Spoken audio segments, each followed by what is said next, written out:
2022 has been a huge year in Australia for EVs, and this is one of the most eagerly awaited. It's called the BYD Atto 3. Now this is one of the early customer cars in the country. We've got our hands on it for our first proper test. BYD is one of the many Chinese brands hoping to make a big impact on the Australian market. It comes with EV pedigree. Until 2019, BYD made more EVs than any other brand in the world. It also has investment backing from stock market guru Warren Buffett. The Atto 3, which is called the One Plus overseas, is the first of a family of electric cars that's hoping to take the fight to Tesla. But BYD also believes it can make a broader impact, providing a viable alternative for people to turn away from petrol. There are two variants of the Atto 3 and both look identical and have exactly the same features. Pricing starts at $44,381 plus on-road costs for the standard range model. This one is the extended range with a bigger battery and it adds $3,000 to the price. Both compete at the entry level of the EV market, up against the likes of the MG ZS EV and the Nissan Leaf. The Atto 3 gets a single electric motor driving the front wheels. Now it makes 150 kilowatts, 310 Newton meters, none too shabby. And BYD says that'll get you to 100 k's an hour in about 7.3 seconds. But it's what's going on beneath the skin that is the more impressive part of this car. Batteries. Yep, batteries. They're the high-tech part, the brainy part of an electric car. That's where so much of the development work goes in. And BYD has done a heap with this vehicle. Now, most of the time with electric car batteries, they buy them in from suppliers, Panasonic, LG, Cattle, and so on. But BYD has actually developed its own batteries.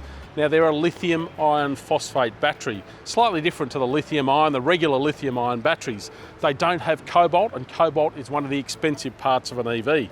Now rather than individual cells, tiny little cells, there are quite large cells, big long blades, and they stack alongside each other down the car so they can pack them in quite tightly. Unsurprisingly, BYD calls it the Blade Battery Pack. And they also claim it has big advantages, one being that there's less chance of catching fire after a crash. Size-wise, the Atto 3 slots between a compact and a mid-sized SUV, but it's actually got quite a long wheelbase, a lot of space between those front and rear wheels. No shortage of bling either. You've got sort of silver and chrome highlights all throughout the car, pretty blingy 18-inch wheels, and the BYD badge plonked proudly on the bonnet. That bling continues to the interior as well. There are sweeps and swerves, lines, stitching, some very interesting materials, including this sort of soft touch on the dash and some silver look material that looks quite interesting. There's certainly a lot going on. They're clearly trying to propel it above its 50 grand price point. Sitting in here though, I'm wondering whether a little bit more restraint on that design side of things may have had a bigger impact. The materials and finishes certainly look the business. The stuff that looks like leather is fake, but it is very convincing. And designers have gone to extreme lengths to make everything stand out. Speakers sprout out from the doors and double as a door handle. The air vents look more like the grille off a Rolls-Royce, and the gear selector looks like something out of Top Gun. There are even some guitar strings to keep your goodies contained. No shortage of kit either. Standard equipment includes a panoramic sunroof, 360-degree camera, powered tailgate, and heated and powered front seats.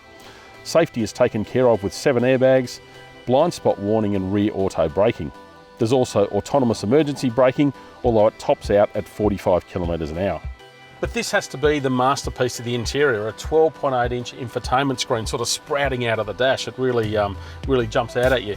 It's got all the standard features in there. You've got your infotainment obviously, but a whole bunch more. The more you delve into these various features and go into the vehicle settings and realise the customisation options, the more you realise there's a heck of a lot going on in there. You need to know your way around it.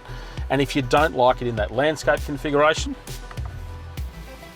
spin it around. Being designed as an EV from the ground up has its benefits, and you get that in the back seat. It has a completely flat floor. You've got the battery pack underneath, so a whole lot of foot space. If you needed to put 3 people across the back, you could. Not a whole lot of width, but you could make it work. Legroom, it's okay. It's decent, I guess, considering the exterior proportions of the car. Headroom, I'm pretty tall. It's marginal for me, but it gets there. For most people, it's going to do the trick. Now, there's no spare tyres, so you've got quite a deep boot there, all up 440 litres of space. You can also raise the boot floor and have pretty much a flat space once you fold those back seats down, at which point you've got more than 1,300 litres of luggage space. So that is the nitty gritty, and the Atto 3 certainly presents very well. But let's see what it's like to drive.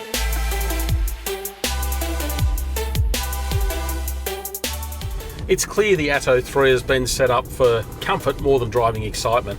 It actually does a pretty good job of dealing with bumps. It's relatively compliant, it's certainly quiet, so it soaks things up relatively nicely. But the second you turn the wheel, that softness, that squidginess, you start to realise it just doesn't have the alertness, the actions that some might expect. And that's particularly noticeable on quick direction changes. So a left-right, for example, and you can feel it's sort of getting a bit active. It's not the sportiest drive out there. The raw numbers for the Atto 3 are strong, but like all EVs, there's plenty of weight in the batteries. It means this relatively compact SUV weighs more than 1.7 tonnes, so acceleration is only okay. It's helped by general enthusiasm that comes with its instant torque delivery. Press the throttle and something happens fairly quickly. No gear changes, no waiting for turbos, just clean electric thrust. There's a 60 kilowatt hour battery pack in this extended range model. It's the same capacity as a Tesla Model 3 and Model Y, and it's good enough for about 420 kilometres of range. When you want to charge, you can accept a DC fast charge of up to 80 kilowatts. There's also a vehicle to load function. Plug it into the charging port and you've got your own power board. One thing that doesn't help its dynamic cores is where it sends that power. Now, I mentioned earlier it's a front wheel drive, and that's quite unusual for a ground up EV. Normally when you're starting from scratch, clean sheet design, you'll send the drive to the rear wheels, but for the Atto 3 they're actually sending them to the front. So if you're at an intersection, for example, and you're accelerating out, it doesn't take a whole lot of right foot enthusiasm to light things up. It probably doesn't help that the tyres seem to have been chosen more for efficiency than outright grip, but at the same time, you can feel that you're often testing those limits, and it's more obvious when you haven't got a whole lot of traction on a wet road, for example. No issues with performance. It's not the fastest EV going, nor is it trying to be, but you've got that instant throttle response, that grunt where you need it. But if you back it off a tiny bit, take away, I guess, that excitement factor and accept that this is more an around town, everyday driver, and it does actually do an alright job. There's nothing particularly special about the way the BYD Atto 3 drives, with the wow factor instead reserved for its long equipment list, distinctive design and sharp EV pricing. But it adds some much needed spice to the lower end of the EV market. It also gives us a good insight into a new brand into Australia, and it's a brand planning to make a pretty big impact, not just on the EV market, but the broader car market. So we'll be doing a lot more with the Atto 3 over coming months, so keep an eye on car sales. But also we'll be doing more with some of the new BYD models that are due in 2023. Lots happening with this brand.